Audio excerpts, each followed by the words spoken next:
Next अपन start कर रहे हैं role of CLR in execution of C# और VB.NET प्रोग्राम। जैसा मैंने आपको कल बताया था कि हर लैंग्वेज के लिए एक कंपाइलर होता है। VB.NET का कंपाइलर अलग, C# का कंपाइलर अलग। ये जो कंपाइलर है ये प्रोग्राम को कंपाइल करता है और CIL कोड जनरेट करता है। CIL कोड को MSIL कोड भी कहते हैं या सिर्फ IL कोड भी कहते हैं। कॉमन इंटरमीडिएट लैंग्वेज कोड या माइक्रोसॉफ्ट इंटरमीडिएट लैंग्वेज कोड या सिर्फ IL कोड। अब ये जो लैंग्वेज स्पेसिफिक कंपाइलर है ये MSIL कोड जनरेट करता है और साथ में मेटा डेटा भी जनरेट करता है। मेटा डेटा के अंदर क्या होता है कि जो भी टाइप्स अपन ने यूज किए हैं वो और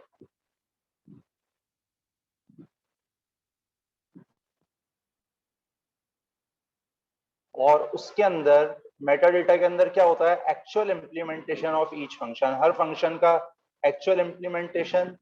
और MSIL जो होता है वो मशीन इंडिपेंडेंट कोड होता है। अब ये MSIL कोड जनरेट हो गया या CIL कोड कह लो या सिर्फ IL कोड। अब इसको एग्जीक्यूट करने का काम किसका होता है, कॉमन लैंग्वेज रन टाइम का। अब CLR यहां काम में आता है। तो CLR क्या करता है, सर्विसेज प्रोवाइड करता है और रन टाइम एनवायरनमेंट प्रोवाइड करता है MSIL कोड को। CLR के अंदर एक क्या होता है, just in time compiler. Just in time compiler का काम क्या होता है, जो भी IL कोड है उसको मशीन कोड के अंदर कन्वर्ट करना। मशीन कोड में कन्वर्ट करने के बाद ही वापस एग्जीक्यूट हो सकता है।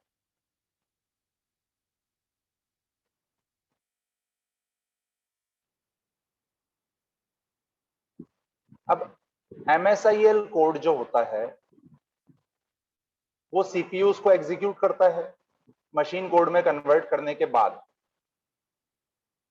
CPU के थ्रू एग्जीक्यूट होता है। CLR जो है वो किसको यूज करता है, .NET फ्रेमवर्क क्लास लाइब्रेरीज को, जो अपन ने कल पढ़ी थी प्री डिफाइंड क्लास लाइब्रेरीज होती हैं, तो CLR .NET framework class libraries को यूज करता है। अब मेटा डेटा जो होता है वो क्या इंफॉर्मेशन प्रोवाइड करता है, एक तो प्रोग्रामिंग लैंग्वेज कौन सी यूज करी है आपने प्रोग्राम बनाते हुए, एनवायरनमेंट कौन सा है, वर्जन कौन सा है, और क्लास लाइब्रेरीज कौन कौन सी आपने यूज करी हैं।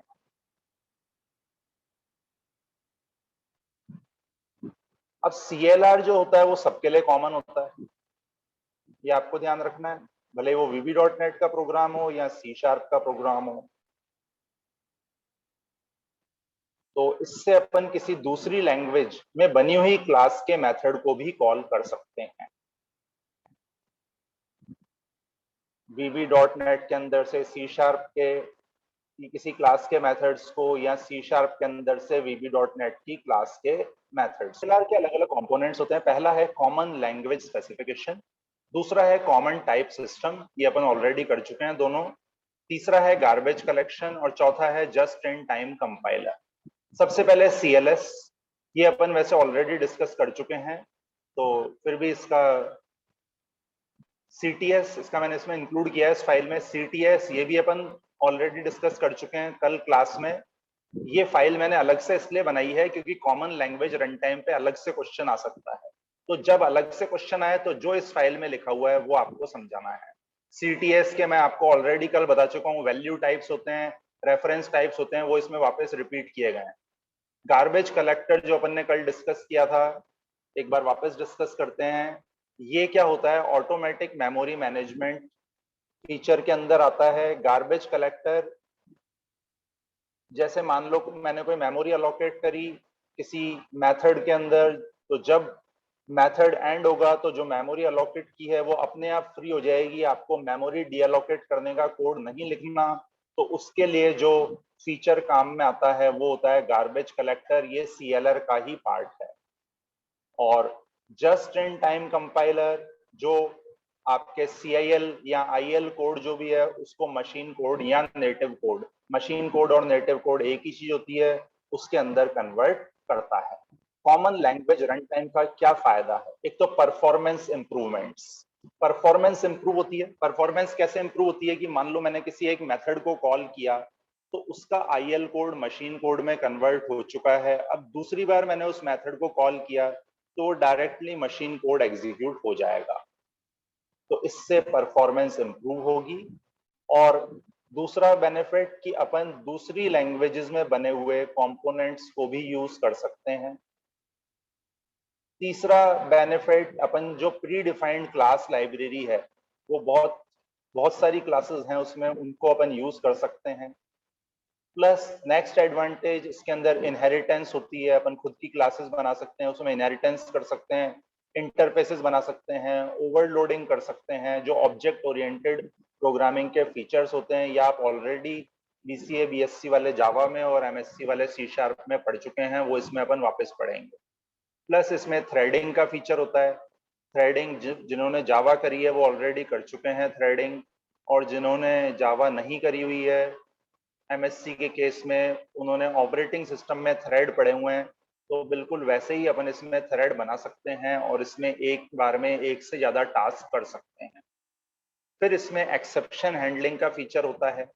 एक्सेप्शन हैंडलिंग जावा वाले ऑलरेडी कर चुके हैं और एमएससी वाले सी शार्प में कर चुके हैं। गार्बेज कलेक्शन मैं आपको ऑलरेडी बता ही चुका हूँ क्या होता है। प्लस इसके अंदर अपन डेलीगेट्स यूज कर सकते हैं। डेलीगेट्स जो होते हैं वो फंक्शन पॉइंटर्स की जगह काम में आते हैं, जो आप लोग सी शार्प के अंदर पढ़ेंगे, इससे सिक्योरिटी रहती है। तो ये CLR के बेनिफिट्स हैं। नेक्स्ट, अब आपके MSIL या IL कोड या CIL कोड पे अलग से क्वेश्चन आ सकता है, तो उसमें अपन क्या कहेंगे, इंटरमीडिएट लैंग्वेज कोड क्या होता है? ये होता है product of compilation of code. जो भी अपन ने डॉट नेट में जो भी लैंग्वेजेस हैं उनमें से किसी में भी प्रोग्राम लिखा उसको कंपाइल करेंगे तो IL कोड जनरेट होगा। अब IL जो है वो इंडिपेंडेंट है किसी भी प्रोग्रामिंग लैंग्वेज, उसका किसी प्रोग्रामिंग लैंग्वेज से कोई रिलेशन नहीं है। VB.NET से भी IL कोड जनरेट होगा, C शार्प से भी IL कोड जनरेट होगा। अब IL कोड जो है उसको रन कौन करता है? CLR। CLR क्या करता है, उसको पहले जस्ट इन टाइम कंपाइलर के थ्रू कंपाइल करता है मशीन कोड में, जिससे कि वो CPU पे रन हो सके।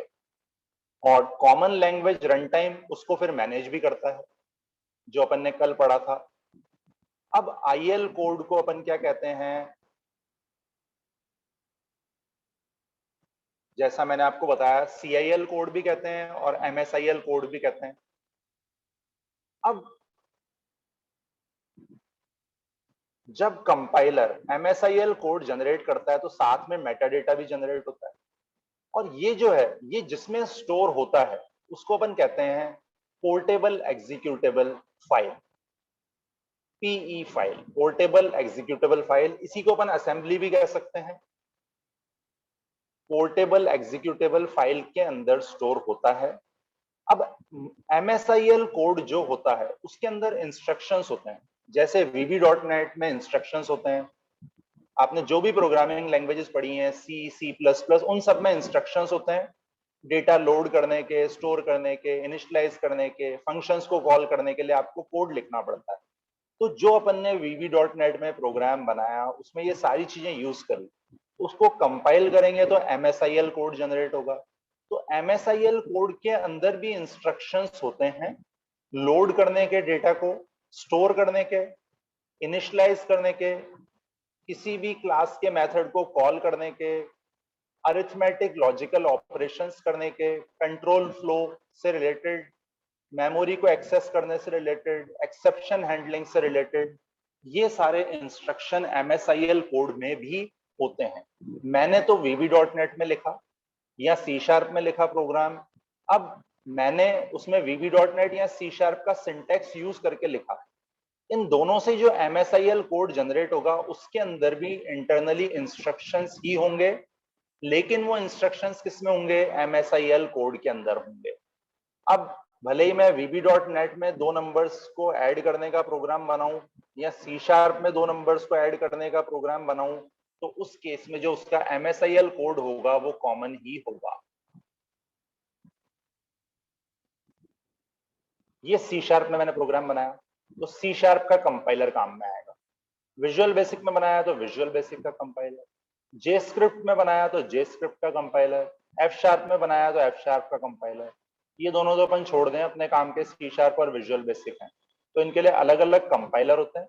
कंपाइलर जो होते हैं वो MSIL या CIL कोड जनरेट करते हैं। एक ही बात है MSIL CL, ये जो कोड है .exe या .dll फाइल के अंदर स्टोर होता है और साथ में क्या होता है, मेटा डेटा भी होता है। तो जो .exe या .dll फाइल बनेगी उसके अंदर एक तो MSIL कोड होता है प्लस मेटा डेटा होता है। अब इसको एग्जीक्यूट करने से पहले मशीन कोड में कन्वर्ट करना होता है, तो उसके लिए काम में आता है जिट कंपाइलर। जिट कंपाइलर उसको नेटिव कोड मतलब मशीन कोड में कन्वर्ट करता है और फिर वो एग्जीक्यूट होता है। अब CTS पे भी अलग से क्वेश्चन आ सकता है। CTS पे अगर अलग से क्वेश्चन आता है तो आपको क्या समझाना है, ये लिखा हुआ है उसमें। अब इसमें जो नई चीजें वो अपन डिस्कस करें। सबसे पहले तो कॉमन टाइप सिस्टम क्या डिफाइन करता है कि किस तरह से टाइप्स डिक्लेयर होंगे, यूज होंगे और मैनेज होंगे। इसका बेनिफिट क्या होता है, क्रॉस लैंग्वेज इंटीग्रेशन। अब इसके अंदर क्या क्या फंक्शंस होते हैं। पहला तो जैसे मैंने बताया क्रॉस लैंग्वेज इंटीग्रेशन, कि अपन एक प्रोग्राम जो अपन ने बनाया है उसका सॉफ्टवेयर का कुछ कंपोनेंट्स VB.NET में बना सकते हैं, कुछ C शार्प में बना सकते हैं। टाइप सेफ्टी और हाई परफॉर्मेंस कोड एग्जीक्यूशन, ये CTS के बेनिफिट्स हैं। प्लस ऑब्जेक्ट ओरिएंटेड मॉडल है ये। ऑब्जेक्ट ओरिएंटेड आपको सबको पता ही है क्या होता है, जावा C++ पड़ी हुई है या C++ C# पड़ी हुई है। अब मेन इसका थर्ड पॉइंट है, CTS क्या करता है, जो अपन ने कल भी डिस्कस किया था, ये रूल्स डिफाइन करता है जो लैंग्वेजेस को फॉलो कर, जो सारी लैंग्वेजेस को फॉलो करने होते हैं, जिसका यूज करके एक लैंग्वेज में लिखे हुए ऑब्जेक्ट दूसरी लैंग्वेज में लिखे हुए ऑब्जेक्ट से इंटरेक्ट कर सकते हैं। और इस CTS के अंदर लाइब्रेरी होती है जिसमें प्रिमिटिव मतलब प्री डिफाइंड डेटा टाइप्स होते हैं, जैसे कि बूलियन, बाइट, कैर, 32 बिट इंट मतलब इंट 32, यूइंट 64 और इसके अलावा और भी टाइप्स होते हैं जिनको अपन एप्लीकेशन डेवलपमेंट में यूज कर सकते हैं। .NET में जितने भी टाइप्स होते हैं वो या तो वैल्यू टाइप होते हैं या रेफरेंस टाइप होते हैं। वैल्यू टाइप जिसके अंदर एक्चुअल वैल्यू स्टोर होती है, रेफरेंस टाइप जिसके अंदर रेफरेंस स्टोर होता है इंटरनली पॉइंटर जैसा। तो जब अपन रेफरेंस टाइप किसी वेरिएबल को असाइन करते हैं तो सिर्फ रेफरेंस ही असाइन हो रहा है, उसका एड्रेस दूसरे वेरिएबल में आएगा, उस ऑब्जेक्ट की कॉपी क्रिएट नहीं होगी। कॉमन टाइप सिस्टम जो होता है .NET में वो 5 कैटेगरीज के टाइप्स को सपोर्ट करता है, क्लासेस, स्ट्रक्चर्स, इनमरेशंस, इंटरफेसेस और डेलीगेट्स। इसमें से डेलीगेट्स अपने VB.NET में कोर्स में नहीं है, बाकी सारे अपने VB.NET में कोर्स में हैं। तो ये 5 कैटेगरीज होती हैं जिनको CTS सपोर्ट करता है। थ्योरी टॉपिक है फर्स्ट यूनिट का, असेंबलीज पहला टॉपिक और क्लास लाइब्रेरीज दूसरा टॉपिक। तो पहले अपन डिस्कस करते हैं असेंबलीज। असेंबली क्या होती है, जैसा मैंने आपको बताया कि जब अपन प्रोग्राम बना के उसको कंपाइल करते हैं तो .exe या .dll फाइल बनती है, उसको अपन असेंबली कहते हैं। तो असेंबली होती क्या है, collection of types and resources, types और रिसोर्सेस का collection that are built to work together and form a logical unit of functionality. जैसे मैं एक DLL फाइल बना लूं या .exe फाइल बनाऊं तो वो कुछ टास्क परफॉर्म करेगी। EXE के केस में तो मतलब आपने एक प्रोग्राम बनाया, एक एरे में यूजर से इनपुट लिया नंबर्स का, फिर मेन्यू ड्रिवन प्रोग्राम बनाया कि उसको सॉर्ट करना है असेंडिंग ऑर्डर में, डिसेंडिंग ऑर्डर में, फिर उसको डिस्प्ले करवाया, तो वो सारे टास्क परफॉर्म करेगी। वो तो होती है असेंबली EXE वाली। अब DLL वाली होती है डायनेमिक लिंक लाइब्रेरी, जैसे मैंने मान लो एक खुद की कुछ क्लासेस बना ली, उन क्लासेस को मैंने कंपाइल करके एज डीएलएल फाइल स्टोर कर दिया। अब मैं उसको किसी भी प्रोग्राम में यूज कर सकता हूँ। जैसे मैंने आज एक स्टूडेंट क्लास बनाई, एक एम्प्लॉय क्लास बनाई, एक पर्सन क्लास बनाई। अब मैं इन क्लासेस को किसी भी प्रोग्राम में यूज कर सकता हूँ, लेकिन ये इंडिविजुअली रन नहीं होगी। इंडिविजुअली रन नहीं होगी क्योंकि इसमें मेन नहीं होगा। तो वो जो होती है वो होती है डीएलएल, डायनेमिक लिंक लाइब्रेरी। और जिसके अंदर अपन मेन बनाते हैं, जो एग्जीक्यूट होती है वो होती है .exe फाइल। ये अपने को कंपाइल करते हुए बताना पड़ता है कि अपन डीएलएल बनाना चाह रहे हैं या exe बनाना चाह रहे हैं। फिर डिस्कस करें। अब जो अपन असेंबली है वो एक या एक से ज्यादा सोर्स कोड फाइल्स को मिला के बना सकते हैं। जैसे मेरी दो फाइल बनी हुई है .vb फाइल, मैं उन दोनों को मिला के सिंगल असेंबली भी बना सकता हूँ। तो असेंबलीज के अंदर एक या एक से ज्यादा मॉड्यूल्स हो सकते हैं। तो अपन उसका लार्जर प्रोजेक्ट्स के अंदर अपन लार्जर प्रोजेक्ट्स उसके अकॉर्डिंगली अपन प्लान कर सकते हैं कि अलग अलग डेवलपर्स जो हैं उनको अलग अलग सोर्स कोड फाइल्स बनाई है उन्होंने। अब उनको अपन सिंगल असेंबली में कंबाइन कर सकते हैं। जैसे 10 प्रोग्रामर्स हैं, उन 10 को अलग अलग क्लासेस बनाने को दे दी। अब उन 10 अलग अलग क्लासेस की जो सोर्स फाइल है उनको लेके अपन सिंगल डीएलएल फाइल के अंदर कंबाइन कर सकते हैं। जैसे एक पैकेज है मान लो, जिसके अंदर सारी यूटिलिटी क्लासेस हैं, तो एक प्रोग्रामर को दे दी डेट क्लास बनाने के लिए, दूसरे प्रोग्रामर को दे दी टाइम क्लास, तीसरे प्रोग्रामर को स्टैक क्लास, चौथे प्रोग्रामर को लिंक लिस्ट क्लास, पांचवें प्रोग्रामर को कोई दूसरी क्लास दे दी। अब इन सारी क्लासेस को अपन कंबाइन करके एक डीएलएल फाइल के अंदर स्टोर कर सकते हैं। फिर जो भी उस डीएलएल फाइल को यूज करेगा वो इन सारी क्लासेस को यूज कर सकता है। तो ये इसका बेनिफिट है कि एक असेंबली के अंदर मल्टीपल सोर्स कोड फाइल्स में को कंबाइन करके अपन डीएलएल या ईएक्सी बना सकते हैं। प्रॉपर्टीज, असेंबलीज या तो .exe होती हैं या .dll होती हैं। अपन असेंबलीज को शेयर कर सकते हैं एप्लीकेशंस के बीच में। एक असेंबली मैंने बनाई, उसको अपन कितनी भी एप्लीकेशंस में यूज कर सकते हैं। असेंबलीज मेमोरी में तभी लोड होती हैं जब उनकी जरूरत होती है। अगर आपने उनको यूज नहीं किया है तो वो लोड भी नहीं होंगी। असेंबलीज जो होती हैं वो मेन पार्ट है .NET फ्रेमवर्क एप्लीकेशन का। जब अपन प्रोग्राम को कंपाइल करते हैं तो MSIL कोड के साथ में मेटा डेटा जनरेट होता है और वो असेंबली मैनिफेस्ट के अंदर स्टोर होता है। असेंबली मैनिफेस्ट एक एरिया है जिसके अंदर असेंबली का मेटा डेटा स्टोर होता है।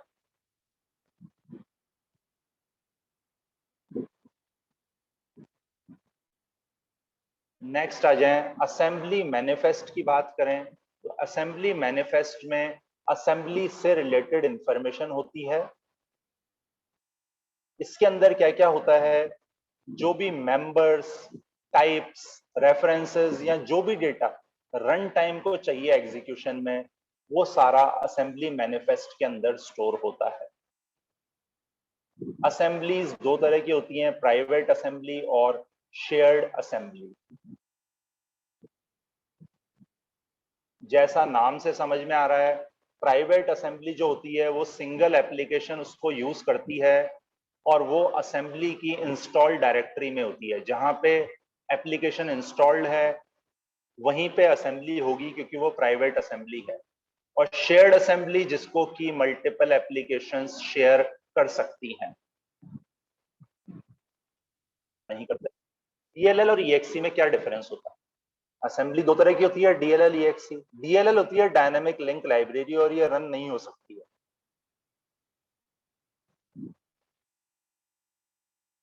ये दूसरी एप्लीकेशन में लिंक होगी। डीएलएल के अंदर मेन नहीं होता है, जैसा मैंने आपको पहले बताया था।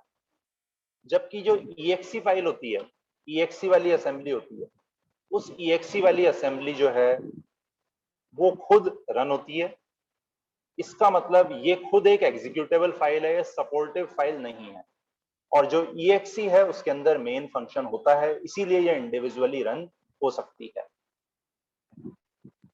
अब DLL फाइल जो होती है उसको मैं किसी भी EXE फाइल के अंदर यूज कर सकता हूं। मान लो पहले से कोई लाइब्रेरी बनी हुई है, उसको मैं किसी भी EXE फाइल के अंदर यूज कर सकता हूं, मतलब किसी भी एप्लीकेशन में। जब EXE फाइल होती है वो जब रन होती है तो मेमोरी में एक सेपरेट प्रोसेस बनता है। जब प्रोग्राम रन होता है तो उसको अपन क्या कहते हैं, प्रोसेस। तो जब EXE फाइल रन होती है तो मेमोरी में एक सेपरेट प्रोसेस बनता है, जबकि DLL डायरेक्टली एग्जीक्यूटेबल नहीं है, इनके अंदर मेन नहीं होता है, ये दूसरे प्रोग्राम्स में से कॉल हो सकती हैं। रीयूजेबिलिटी की बात करें तो DLL जो होती है वो रीयूजेबल होती है, उसको अपन कितनी भी एप्लीकेशंस में यूज कर सकते हैं। उसके लिए बस आपको ये पता होना चाहिए कि उस DLL में कौन कौन सी क्लासेस हैं और क्लासेस में कौन कौन से मेथड्स हैं। और DLL जब यूज में आती है तो वो जब अपन कोई प्रोग्राम बनाते हैं तो प्रोग्राम को रन करते हैं तो वो मेमोरी में आता है, तो जो मेमोरी उसको अलोकेट हो रखी है उसी को शेयर करती है DLL फाइल, अलग से कोई मेमोरी में स्पेस अलोकेट नहीं होती है।